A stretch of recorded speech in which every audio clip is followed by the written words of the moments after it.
Comment সেকশনে অনেকগুলো একই রকম কমেন্ট দেখলাম। অনেকেই আমায় জিজ্ঞেস করেছে যে ডিজিটাল মার্কেটিং, গ্রাফিক ডিজাইন এইগুলো আমরা ইউটিউব দেখে শিখেছি, তো এগুলো ইউটিউব দেখে শিখে আমরা চাকরি পাবো কিনা।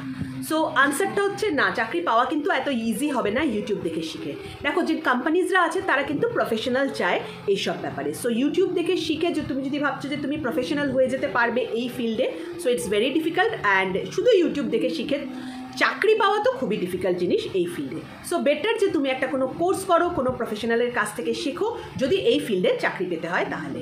তোমরা নিজেরাই ভেবে দেখো, ইউটিউবে কত সার্জারির ভিডিওস থাকে, কত মেডিকেল ভিডিওস থাকে। আজকে কেউ যদি তোমাকে বলে যে আমি ইউটিউব দেখে সার্জারি শিখেছি, তোমার কোনো প্রবলেম হলে তুমি কি তার কাছে নিজের মা বাবাকে নিয়ে যাবে বা নিজে যাবে সার্জারি করাতে? নিশ্চয়ই যাবে না। কোনো একটা হসপিটালে যাবে, কোনো একটা প্রফেশনালের কাছে যাবে।